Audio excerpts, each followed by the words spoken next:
Hello friends, ഒരു പുതിയ വീഡിയോയിലേക്ക് എല്ലാവർക്കും സ്വാഗതം. ഇന്നത്തെ വീഡിയോ വളരെ പെട്ടെന്ന് തയ്യാറാക്കാൻ പറ്റുന്ന ഒരു ചപ്പാത്തി കറിയുടെ റെസിപ്പിയാണ്. ഞാൻ നാട്ടിൽ വന്നിട്ടുണ്ടായിരുന്നു, അപ്പോൾ അടുത്ത ഒരു സ്വീറ്റ് കോണും ക്യാപ്സിക്കവും വെച്ചിട്ടൊരു കറി ഉണ്ടാക്കുന്നുണ്ട്. അങ്ങനെ ഞാനൊരു വീഡിയോ എടുത്തതാണ് കേട്ടോ. നല്ല ടേസ്റ്റി ആയിട്ടുള്ള ഒരു ചപ്പാത്തി കറിയാണ്. ഇതിനായിട്ടൊരു പാൻ അടുപ്പത്ത് വെച്ച് കുറച്ച് കുക്കിംഗ് ഓയിൽ ഒഴിച്ചു കൊടുത്തിട്ടുണ്ട്. അതിലേക്ക് കുറച്ച് നെയ്യും കൂടെ ഇട്ട് ഒന്ന് ചൂടാക്കി എടുക്കാം. അത് ചൂടായി വരുന്ന സമയത്ത് കുറച്ച് ചെറിയ ജീരകമാണ് ഇട്ട് കൊടുക്കുന്നത്.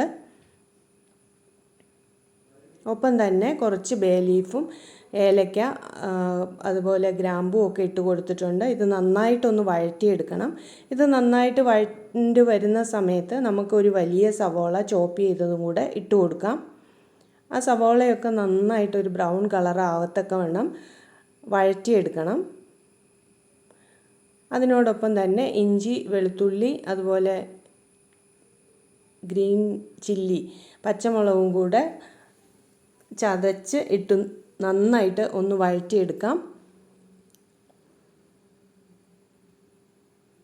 പേസ്റ്റ് ആക്കണ്ട, ഇതുപോലെ ചതച്ചെടുത്താൽ മതിയാകും. ചതച്ചിട്ട് നന്നായിട്ടൊന്ന് വഴറ്റിയെടുക്കാം.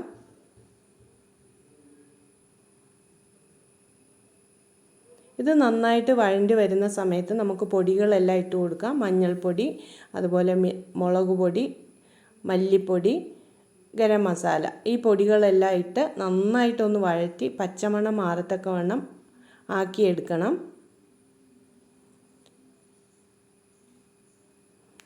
നമ്മൾ എത്രയാണോ അളവിൽ സ്വീറ്റ് കോണൊക്കെ എടുക്കുന്നത് അതിൻ്റെ അളവിൽ ഈ മസാലകളും മാറ്റിയെടുക്കണം.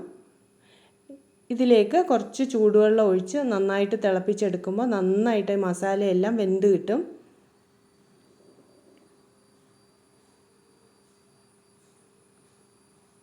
ചെറിയ ചൂടുവെള്ളം വേണം ഒഴിച്ചു കൊടുക്കാൻ. ഇനി ഇതിലേക്ക് ചോപ്പ് ചെയ്ത് വെച്ച തക്കാളിയും കൂടെ ഇട്ട് കൊടുത്ത് നന്നായിട്ട് വഴറ്റിയെടുക്കാം. അതിനോടൊപ്പം തന്നെ കുറച്ച് തൈരാണ് ഒഴിച്ചു കൊടുത്തിരിക്കുന്നത്. ഒരു ബൗളിൽ തൈര് ഒഴിച്ചു കൊടുത്തിട്ടുണ്ട്. ഇനി ഒഴിക്കുന്നത് കാഷ്യൂ പേസ്റ്റാണ്. ഒരു 10-12 കാഷ്യൂ വെള്ളത്തിൽ കുതിർത്ത് നന്നായിട്ട് അരച്ചെടുത്തതാണ്. ഇനി ഗ്രേവി എത്ര വേണോ അതിനനുസരിച്ച് ചെറിയ ചൂടുവെള്ളവും ഉപ്പും ഇട്ട് കൊടുക്കുക. ഉപ്പ് നമ്മുടെ ആവശ്യത്തിനനുസരിച്ച് ഇടണം.